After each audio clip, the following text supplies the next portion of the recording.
आज हम करने वाले हैं इस डाउट का सॉल्यूशन। एक त्रिभुज ABC की भुजा BC पर एक बिंदु D इस प्रकार है।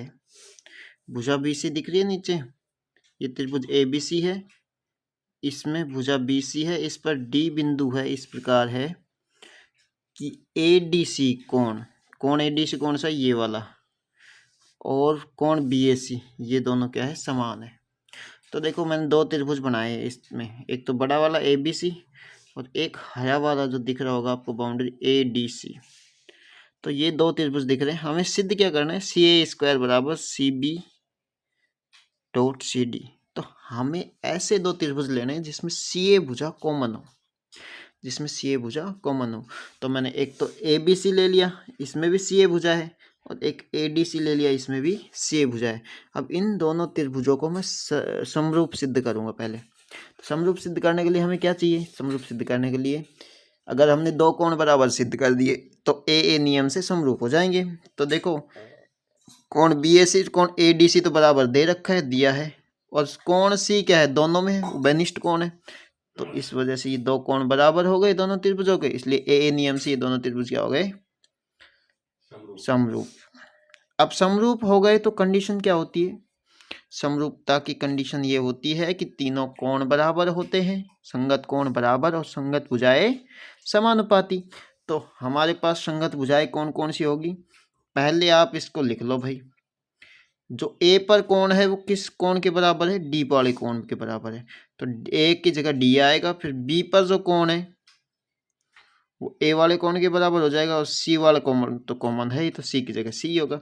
तो इस जो समरूपता को लिखेंगे ना हम, तो ये ध्यान रखना A के संगत कौन सा D है, यहाँ पर B के संगत A है और C के संगत C ही है। तो इस चीज़ का हम अगर ध्यान रखेंगे तो संगत भुजाएं भी सही से लिख पाएंगे।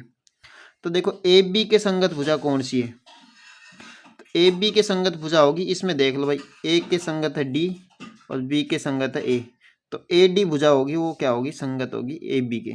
तो AB बटा DA, इस तरह BC बटा AC और CA बटा CD। अब हमें क्या करना है, हमें चाहिए CA दो बार। तो देखो कौन कौन से दो में CA आ रहा है, तो देखो ये जो दो है इसमें AC CA एक ही बात है, तो इन दोनों को हम ले लेंगे, पीछे वाले दोनों को, क्योंकि इसमें CA आ रहा है दो जगह, CA² तभी होगा। तो हम इन दोनों को लेंगे और इन दोनों को वज्र गुणा कर लेंगे फिर, तो BC गुणा CD बराबर CA गुणा AC, ये आ जाएगा। और CA और AC तो एक ही बात है, CA लिख सकते हैं AC को भी, तो ये बन जाएगा C², तो BC इंटू CD बराबर CA²। तो ये हमारा सिद्ध हो जाता है इस तरह से। इसके बाद अगला वाला डाउट लेते हैं। अगला वाला डाउट भी इसी तरह त्रिभुज से संबंधित है। इसमें दिया गया कि एक त्रिभुज ABC एक समकोण समद्विबाहु त्रिभुज है। इसका मतलब, अब देखो त्रिभुज समकोण भी है और समद्विबाहु भी है, इसका मतलब उसके लंब और आधार समान होंगे। क्यों, ऐसा क्यों भाई, क्या कर्ण समान नहीं हो सकता, कर्ण और आधार समान नहीं हो सकता, नहीं हो सकता। इसका कारण ये है बच्चों, क्योंकि कर्ण होती है वो सबसे बड़ी भुजा होती है, वो आधार के और लंब के समान नहीं हो सकती। तो आधार और लंब आपस में समान हो सकते हैं, लेकिन कर्ण के समान नहीं हो सकते कभी भी। कर्ण आधार से भी बड़ी होगी और लंब से भी बड़ी होगी। तो इसलिए हम कहेंगे कि यहाँ आधार और लंब समान है, क्योंकि समद्विबाहु त्रिभुज है तो दो भुजाएं समान है। तो दो भुजाएं कौन कौन सी होगी, आधार और लंब होगी। तो ये तो 90 डिग्री के सामने की भुजा है AC जो कि कर्ण है, तो AB और BC समान होगी। अब इसमें BC का मान 8 दे रखा है, अब इसका मान 8 है तो इसका भी मान कितना हो गया, 8, AB का मान भी 8 हो गया।